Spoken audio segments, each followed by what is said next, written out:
Time for a custom painting video. A client came in and brought me this freak show of a Pinarello F12. I didn't paint the frame. It's a custom option offered by Pinarello, and the design is a hot pot of custom painting. The guys at Pinarello use nearly every paint effect you can find on the market and smash them on the frame.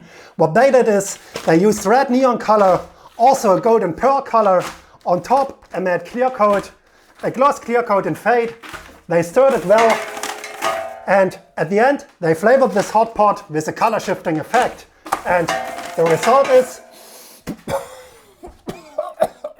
a horrible bad taste. And my job is to copy this hot pot, but not on a bike frame. I have to copy the hot pot and the design on bicycle wheels, but not on the rims. I have to copy the design on the spokes, which causes tears in my eyes, and I have to take a deep breath in the garden, and when I'm back we can start to paint these nice Meilensteins.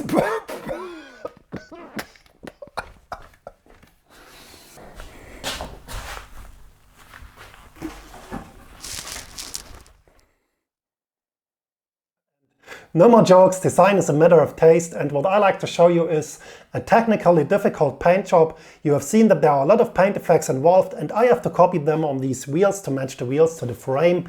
And the first step is the preparation and the masking, because I don't have to paint the rims, only the spokes. So I prepared some masks. Let's check this. These shapes have the diameter of the rims, and I have to cut them with the sign maker. I have to stick them on. Then I can clean and I can sand the spokes for the primer. So let's go ahead and let's start with the paint job.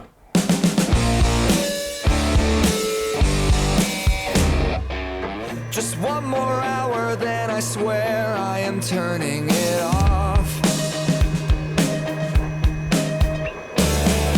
I can't remember when I started, and I'm scared of the thought.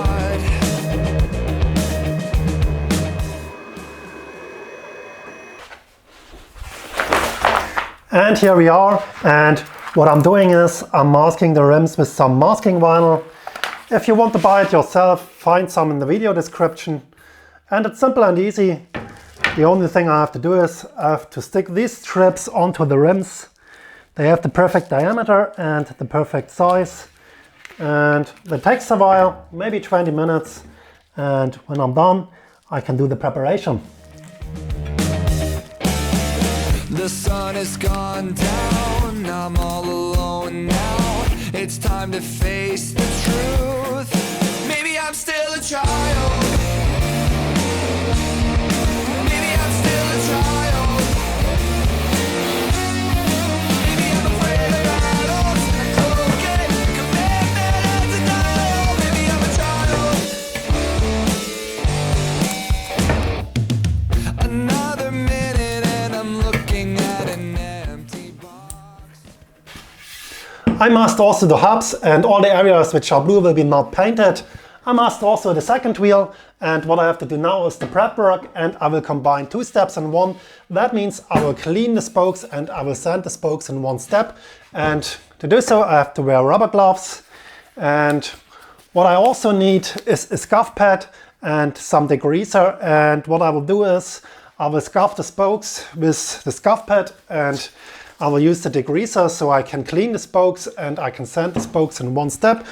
It's simple but time consuming, and that is necessary to prepare the surface perfect for the color layers, because if you don't prepare the carbon fiber you won't get a sticky surface and the color won't stick well, and in some months or maybe a year the color will peel off, and to avoid that I have to prepare all these spokes.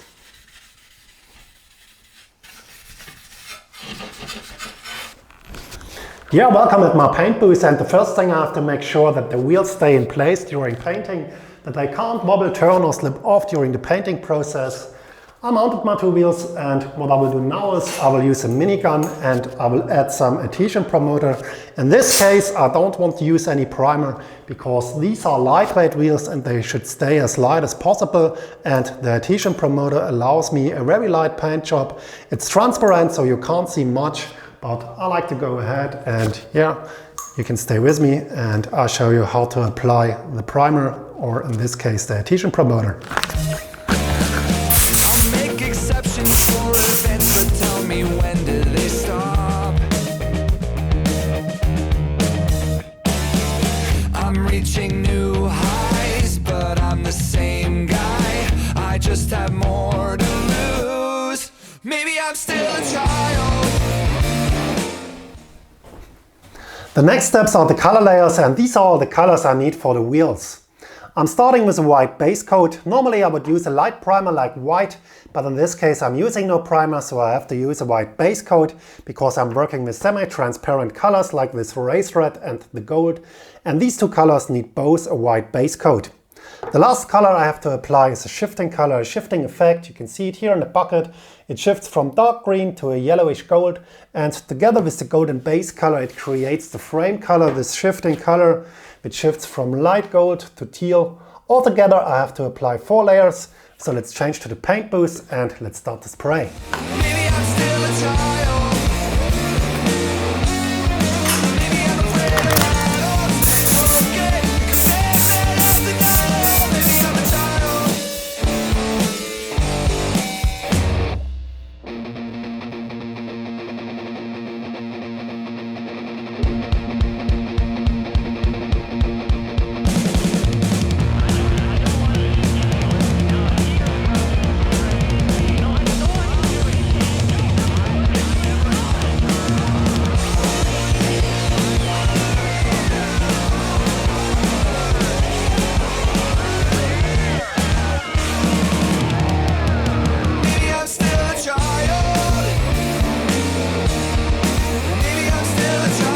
The white base coat's on and has to cure, and in the meantime I can create some stencils for the fade.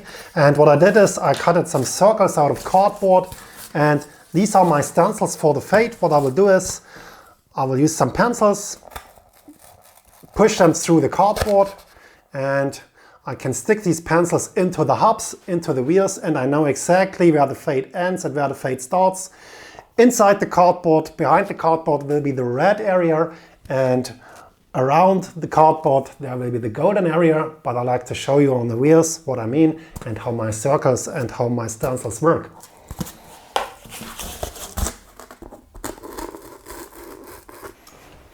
I changed the color in my spray gun to red, and that will be the first fade color.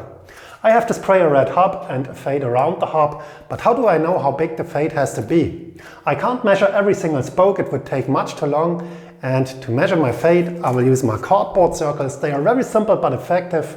I can put them into the hubs, and now I know exactly the diameter of the fade I have to spray. So let's start and let's spray the first color, the red. Maybe I'm still a child. Maybe I'm still a child.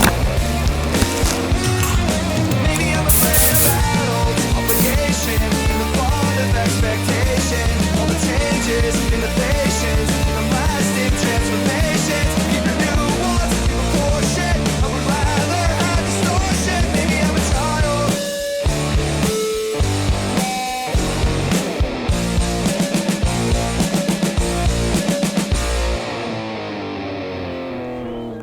The next color layer is the golden base coat. Let's go! Mama said what you wanna be when you grow up doesn't matter that much as long as you're tough.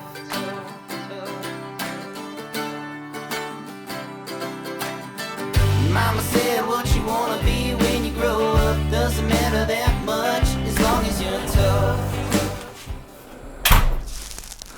I've changed the color in my spray gun and applied the shifting effect. Maybe you can see it a little bit in the bucket. And I like to show you the result on the wheels after I've applied the clear coat. Pro tip, now you should listen carefully. I have to do a remasking before I can apply any clear coat. And I have to do the remasking to avoid the gap in between the painted areas and the unpainted areas. And I have to do the remasking also to seal the gap, the color gap between the unpainted and the painted areas. If I don't do the remasking, I can't seal this gap, and I produce a much higher and bigger gap in between the colored areas and the uncolored areas. So a remasking is a very good idea and a pro tip for you. Say you wanna be a spaceman playing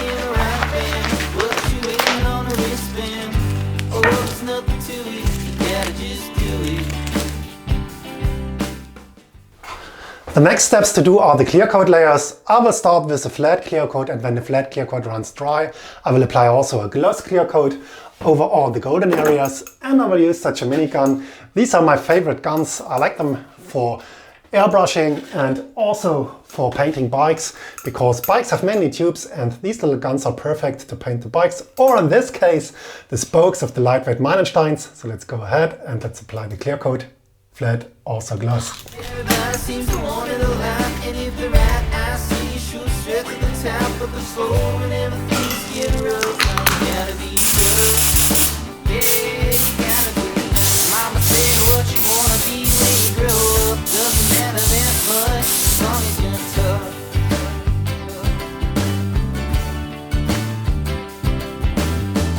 Mama said what you wanna be when you grow up doesn't matter that much as long as you're tough.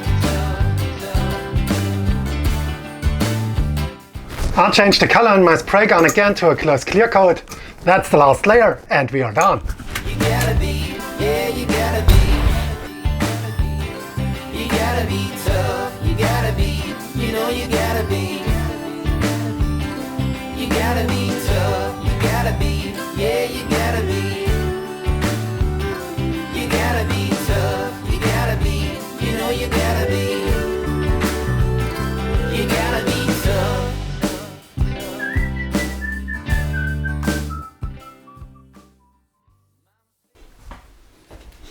Ooh, here we are. The clear coat has cured half an hour, and the last thing to do is to remove all the masking. Don't miss the bike fitting and the footage at the end of the video. I will peel off all these masks. I have to spray also a logo on the rims, but I don't want to show you how to spray the logo. It takes too long for this video. It's a basic video how to paint wheels, and painting these logos is mainly the same like painting the spokes. Masking, spraying, clear coat and finish. And yeah, that's it. And here we have it, the custom hot pot. And custom painting is every time the best fit for one single individuum. Doesn't matter if you like it, doesn't even matter if I like it. The only thing which really matters is that Sven likes it, because that's Sven's dream bike and he wanted custom fitted wheels, also the custom fitted crankset. And my job is to fulfill dreams, and I hope I've done a good job and Sven likes it. And if it's not your taste, just take another snack. Thanks and goodbye. Mama said what you wanna be when you grow up doesn't matter that much as long as you're tough.